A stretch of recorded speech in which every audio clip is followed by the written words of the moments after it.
A paz do Senhor a todos. Estamos retornando para darmos continuidade à leitura da Bíblia em ordem cronológica. E hoje, no 144º dia, lendo esta linda história que Deus escreveu para nós, trago para a leitura os capítulos 1º, 2º, 3º e 4, e o capítulo 5 até o versículo 1 do livro de Cânticos. A inspiração do dia. O primeiro poema, O Anelo da Noiva pelo Noivo. O segundo poema, A Busca e o Encontro dos Dois Amados. O terceiro poema, O Cortejo Nupcial. No capítulo 1 destaco o versículo 1, Cântico dos Cânticos. Este é o título que o próprio texto hebraico atribui a este livro. Significa o melhor ou mais gracioso dos cânticos. Salomão escreveu 1005 cânticos. No versículo 5 destaco como as tendas de Quedar. Essas tendas eram geralmente feitas de pelos negros de cabra. Quedar era uma tribo árabe constituída de descendente de Ismael. Por isso, alguns estudiosos entendem que a noiva do livro de Cantares seria uma princesa árabe. No versículo 6, destaco: a vinha que me pertence não guardei. Os cruéis irmãos da donzela forçaram-na a guardar e cuidar as suas vinhas, algo que ela nem fizera pela sua própria vinha. Esse trabalho em pleno sol pode ser a razão dela ter pele escura, a contrastar com as beldades de Jerusalém. Ainda assim, o trabalho duro não existiu sua verdadeira beleza. Observando os versículos 5 e 6, fica difícil admitir a conversão de que a jovem aqui ferida fosse a filha de Faraó. 1 de Reis, capítulo 3, versículo 1. Essa donzela sulamita foi, sem dúvida, a princesa de Salomão, amou inicialmente e com quem se casou, para então mais tarde unir-se em casamento com outras mulheres para selar aliança políticas. No versículo 9, amiga minha. O hebraico diz aqui, literalmente, companheira. Era um termo carinhoso empregado antes do casamento. A alusão a cavalos era, no contexto histórico da época, um elogio. No versículo 11, destaco enfeites de ouro com pregos de prata.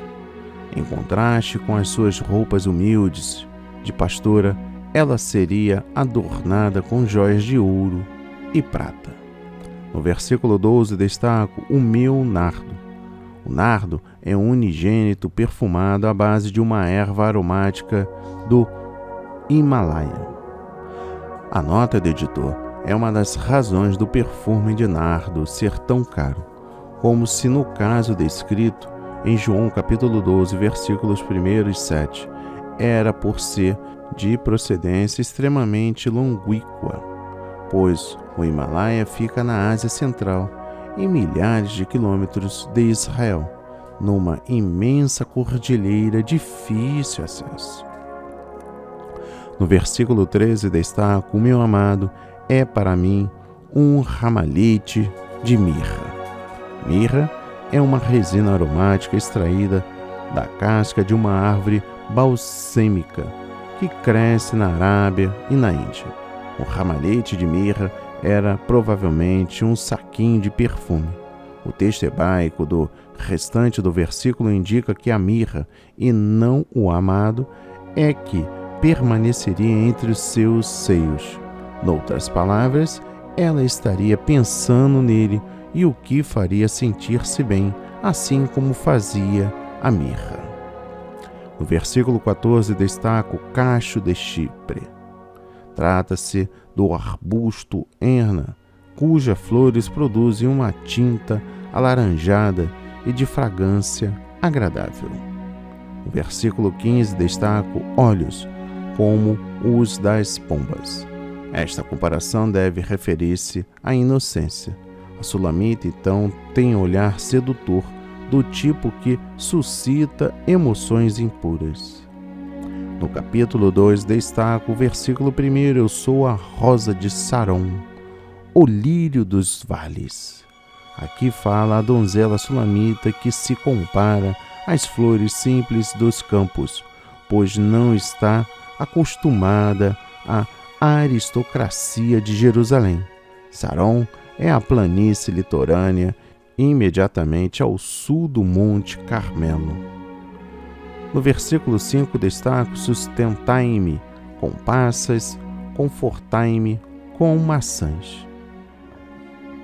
Enfraquecida por problemas sentimentais, que provavelmente incluía decepção, a noiva deseja reanimar-se com passas, um alimento bastante energético. Confortar aqui equivale a revigorar. No versículo 7 destaco que não acordeis nem desperteis o meu amor até que queira. Esta frase ocorre 3 vezes em Cantares de Salomão, o livro de Cânticos. É a noiva que a emprega, referindo-se à intimidade física conjugal. Ela não quer que haja qualquer intimidade até que a situação seja propícia, isto é, até que ela e Salomão se casem. Segundo a Bíblia, o único relacionamento sexual lícito é o conjugal. No versículo 16 destaco: o meu amado e meu, e eu sou dele. O amor que os dois enamorados têm pelo outro é genuíno e fiel. Não há desejo nem espaço para outra pessoa. No casamento deve haver tal amor mútuo e dedicação que a fidelidade conjugal seja a máxima importância na vida do casal. No capítulo 3 destaco os versículos 1 a 4. De noite busquei-o e não o achei. Noite está no plural em hebraico, o que quer dizer noite após noite. A sulamita podia estar sonhando, noite após noite, que estava à procura do seu amado, mas não o encontrava. No versículo 6 destaco: quem é esta que sobe? Os verbos que se seguem referem-se à chegada dela. No versículo 11 destaco: sai e contemplai o rei Salomão. Devido à intercessão de Batseba, mãe de Salomão, e do profeta Natã, Salomão foi apresentado publicamente e ungido rei. O dia do seu desposório é o dia do seu casamento. Tudo indica que quando Salomão foi apresentado ao povo e ungido rei, já estava casado e usava a coroa que sua mãe a coroava. Neste contexto estão as promessas de Deus, segundo o concerto. No capítulo 4, destaco o versículo 7. Tu és toda formosa, em ti não há mancha. A sulamita era bela e sem defeito. Mancha também pode referir-se a máculas morais. Ela, portanto, é física e moralmente pura. No versículo 8 destaco Amana Senir Heron. Amana é o nome de uma montanha nas cordilheiras dos Antilíbanos. Na sua extremidade sul estão os picos de Senir e do Monte Heron, a nordeste da Galileia. No versículo 9 destaco: tiraste-me o coração, minha irmã, minha esposa. Irmã aqui significa amada, esposa significa noiva. A noiva amada de Salomão deteve-o, cativou o seu coração. A nota do editor deste contexto: nos tempos bíblicos, o noivado já era parte do casamento, porém os noivos só podiam viver como casal depois das bodas esponsais.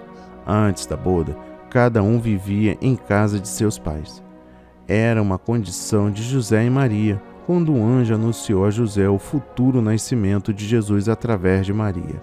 Eles eram desposados, isto é, noivos segundo a lei. No versículo 12 destaco: jardim fechado. As 3 figuras de linguagem deste versículo salientam a verdade de que a jovem sulamita permaneceu virgem e sexualmente pura até casar-se. Manter a virgindade e abstinência sexual é o padrão bíblico da pureza sexual para todos os jovens. O sexo masculino ou feminino, violar este padrão santo de Deus, é profanar o espírito, o corpo e a consciência e depreciar o valor do ato da consumação do casamento. No versículo 14 destaco açafrão.